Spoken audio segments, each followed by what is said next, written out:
Now, 9 days are all you have left to tell the government what you think about HS2, the high-speed rail network, which is planned to cut journey times between the north and the south of England, with trains moving at more than 200 miles an hour. The cost?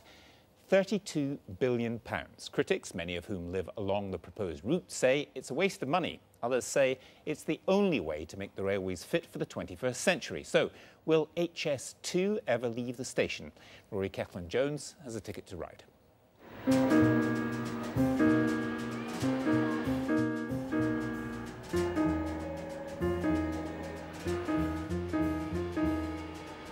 I'm about to catch a train from Birmingham to London, and I'm actually quite looking forward to the time to read a book or even do a little bit of work. But if the high-speed rail service comes in, then more than half an hour will be cut from my journey. It's going to cost an absolute fortune, but supporters say it will deliver huge benefits to the economy. Even at current speeds, long-distance train travel has become increasingly popular in Britain, and the trains are getting more crowded. Building extra capacity is part of the case for HS2, the high-speed rail project. Long-distance rail trips almost doubled in the period from 1995 to 2008. Domestic air travel grew rapidly too, but dipped quite sharply in recent years, while the number of long car journeys has hardly grown at all. Just about everyone thinks the rail network needs extra legroom, but there's violent disagreement on whether HS2 is the answer. It doesn't stack up economically, environmentally, even technically. It can't operate the way that they've said it should operate. We need to have the confidence to develop the best technology available and to make sure that we're connecting our cities properly and narrowing the north-south divide. A man and a train and a man. A big part of the economic case for high-speed rail depends on the idea of saving people time. The assumption is that valuable people are spending lots of valuable minutes doing absolutely nothing when they could be working. But does that really hold up anymore?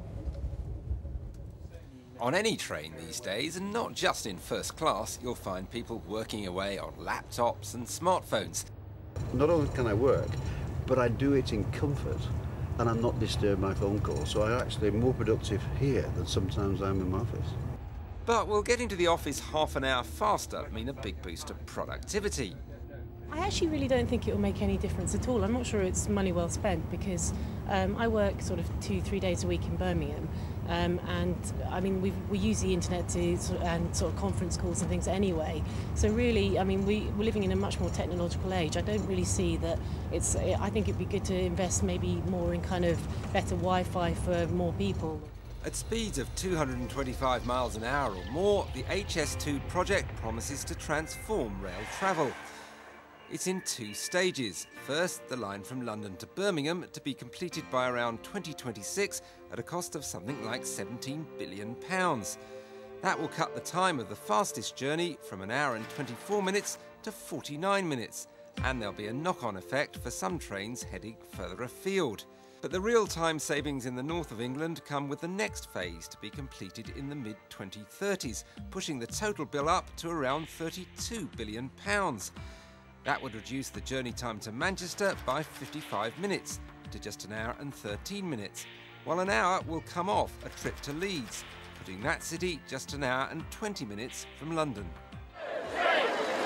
There's now ferocious opposition to the plans, much of it from people living along the route. The opponents say they prefer investment in the existing network, where passengers would see benefits much sooner. HS2, they claim, just doesn't make economic sense. The business case is deeply flawed. I'm a business person. I've been through many business cases and produced them. The problem is that the costs exceed the benefits. There is a perception that it will help the north, when actually the benefits, all the economists agree that they'll benefit primarily in London. Most of the jobs that will be created are in London, so that's erroneous, but that sounds good. And also this is this is an exciting, sexy, pointy-nosed project at a time of austerity, maybe a bit like Concord. Can we afford to spend more than £1,000 per household on a scheme that doesn't deal with something that's particularly important? It's not top of the priority list, and it does it in the most expensive possible way with a completely new line. Business supporters of high-speed rail say the economy will suffer, particularly in the north, if the network isn't built. And it isn't just about speed. Key argument for high-speed rail is tackling the capacity constraints. I haven't seen a better way to tackle the chronic capacity constraints that we're going to face in Britain's rail network in a decade's time. The West Coast Main Line is going to be full in 7 to 8 years. The East Coast Main Line full between 10 and 12 years. This is the best way to tackle the capacity. The time savings are like the icing on the cake. What the time savings do is bring additional economic and regeneration benefits. Whether you think spending billions on high-speed rail is a good idea depends partly on how you see our working lives changing in the next 2 decades. Is Britain going to become a country where Japanese-style bullet trains speed us to meetings hundreds of miles away in an hour or so? Or does the future look more like this?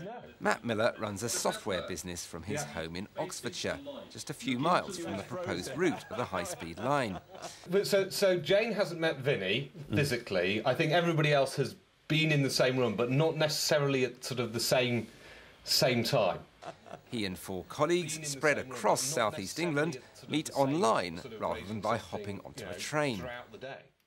Where would you guys like money spent on high-speed rail or high-speed broadband?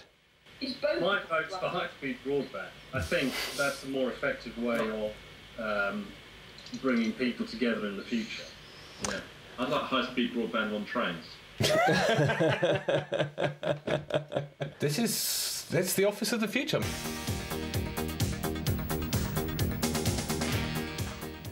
For one huge train enthusiast, the idea that fast broadband might replace fast trains is preposterous. The music producer Pete Waterman commutes to London from Warrington 3 times a week. Broadband doesn't employ people. All that broadband does is make the telecommunication companies richer. What do we want to do? Do we want to employ people and distribute the wealth and bring more people into the into the working ethic, or do we want to just put everybody playing games all day long? Yes, but what about the mounting evidence that the business case for HS2 just doesn't add up? No railway numbers add up, and that's where this argument all falls down. This is the dream. Build it, and they will come. You cannot analyse railways. You've never been able to. Since they built the first railways, everybody then has been doing figures. Well, if you're going to do figures, don't build your railway. So you can sit down there and you can make 50 arguments for, you can make 50 arguments against. What they never do is look at history and say, every time we built a new railway, the country has changed for the better. My trip to London is almost over. 80 minutes of wasted time or productive work, take your pick. The truth is, the case for HS2 is full of so many variables, it's impossible to say today whether 2 decades from now it will prove worthwhile. So, politics, not economics, could decide where this journey ends. Now, joining me is the Conservative MP Andrea Leadsom, whose constituency lies on the proposed route, and joining us from Birmingham, Patrick Twist, a lawyer who signed an open letter from business people supporting the government's plans. Why, first, do you think that HS2 is not the answer? It simply doesn't make sense from a taxpayer value for money perspective. There's an awful lot you can do with a £30 billion sum of money that would generate a lot more new jobs in the north of England. But it's not just about new jobs, is it? It's about how do we get about this country? And I think you do accept there are real problems on our rail network, don't you? Yeah, and unfortunately it doesn't solve those either. The real problems are now. We're already incredibly congested on the West Coast Main Line, for example, and this wouldn't actually do anything until 2026. That's 15 years away. So there's an awful lot that needs to be done now, not waiting until then. Patrick Twist, what is the case for building this? Why do you think we need it? Well, I think it's primarily the capacity issue, and I've heard what Angela said, but the reality is that improvements of that nature are not going to be delivered within the next 6 months or so. Whatever the nature of them, they're going to be delivered over a longer period. And the sort of improvements that we're talking about would not deliver the added capacity that is going to be needed in the long term through to the middle of this century. But Mr. Twist, I was struck there, but hearing one of the leading advocates for it, effectively saying it's a leap of faith, which is going to cost the taxpayer £32 billion. I don't endorse that. I don't think it is going to cost the taxpayer £32 billion. If you look at the case for HS2, you'll see that the benefit-cost ratio, that's the ratio of the costs, obviously, to the benefits of it, it comes out according to the Department for Transport, who historically have not supported rail projects. It comes out at 2 to 1. OK, but Andrea Leadsom, I know that a lot of people watching this will just think, you don't like it because it's going to go through an area which affects your constituents, and naturally they are going to be irritated by it, so it's not in my backyard. And we see that with projects from wind farms to high-speed rail links. I am not a NIMBY. In fact, it was first raised to my attention by my constituency because it was going to go right through the middle of beautiful countryside. And to begin with, in March 2010, I supported the principle and objected to the route. But over that 16 months, I've spent a lot of time reading up about the business case, looking into the detail of it, and it simply doesn't stack up. So the principle... Taxpayers have a right to value for money. Right. So it's not just you don't want it to go through where you are, you don't want it to go through anywhere. You think it's just exactly wrong. Mr. Twist, what would happen then if we don't build it? What would be the downside for our country? Well, I think we would be just left.